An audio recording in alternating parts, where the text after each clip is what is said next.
Today I'll be discussing three Irish legends, a piece for piano by Henry Cowell.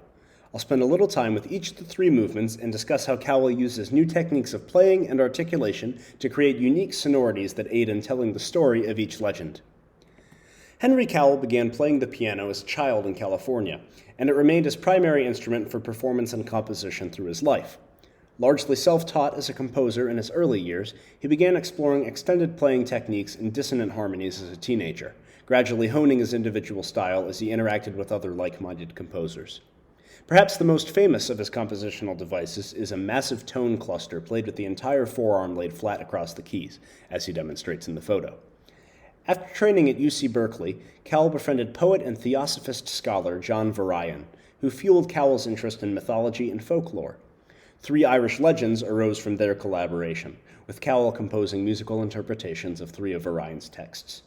We'll look at each of these texts and how key elements of each legend are portrayed in Cowell's music. 1. The Tides of Manannan.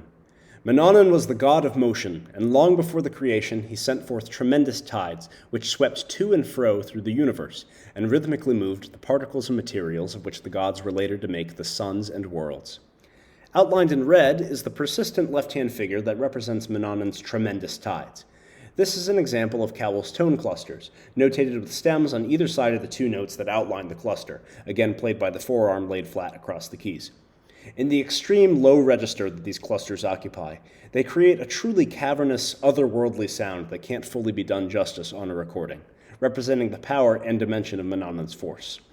In the third measure, we see the particles and materials of the universe outlined in orange, at first moving directly in rhythm with the left hand, but gradually becoming rhythmically moved. The second figure is fragmented and more complex.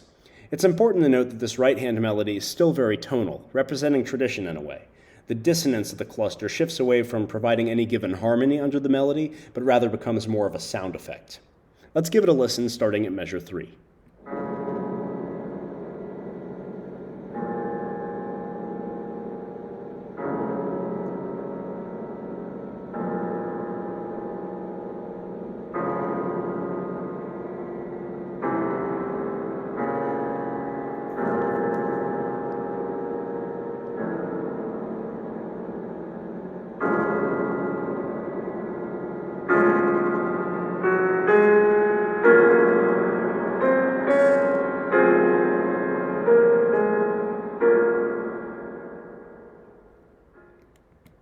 2. The hero's sun.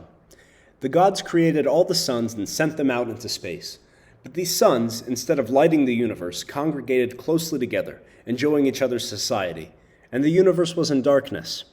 Then one of the gods told the suns of a place where people were living in misery on account of the lack of light, and a strong young sun rose and hurled himself out into the darkness until he came to this place, which was our earth. And the hero sun, who sacrificed the companionship of the other suns to light the earth, is our sun. This movement opens with a bright, closely voiced group of notes in the F-sharp pentatonic collection in the upper register, representing the suns congregating closely together. This collection is particularly idiomatic to the piano because it's constructed by all the black keys.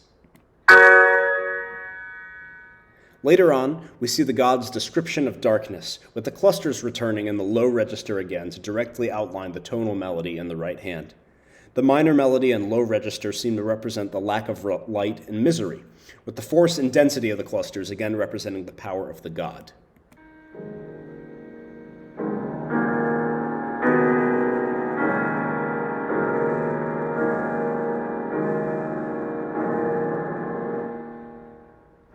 Then, the darkness is broken, with the hero sun hurling himself out into the universe.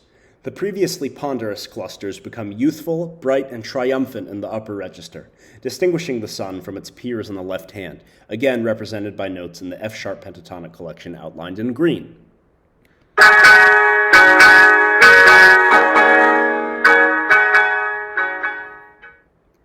This movement also contains a couple examples of a neat sonic concept that I like to call articulated absence, where a note's release, rather than its attack, is particularly articulated and impacts the texture. If you're familiar at all with art or graphic design, you might consider this to be a rhythmic form of negative space, where the space around an image creates an image or design of its own. In the left hand, at the very beginning, we see an F-sharp major chord with its component tones being gradually released. Because no sustain pedal is to be played, the chord only resonates very subtly with the other tones being played in the right hand. See if you can hear it. We also see carefully placed rests that break off the sound before it reattacks, like this one in the right example.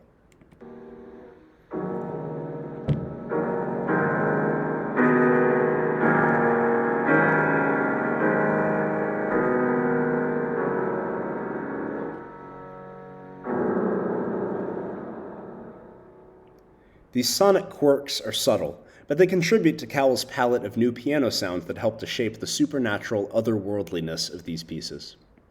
3. The voice of Lear. Lear of the half-tongue was the father of the gods and of the universe. When he gave the orders for creation, the gods who executed his commands understood but half of what he said, owing to his having only half a tongue, with the result that for everything that has been created, there is an unexpressed and concealed counterpart, which is the other half of Lear's plan of creation. That idea of half is prominent throughout this movement, expressed primarily in rhythm. This piece makes use of multiple staffs for ease of notation, and in the lowest staff of the example on the left, we see clipped clusters in a very low register, and only taking up half of the quarter note figure in the middle staff, with the rests once again emphasizing that break in the sound.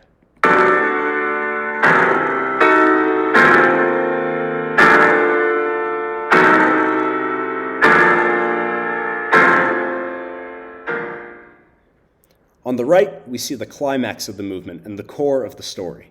The pulse of that melody in the upper staffs is split in half by massive clusters, first at the half note level and then at the quarter note level. This represents the orders for creation and their concealed, unintelligible counterpart, hurled out with clunky, celestial force.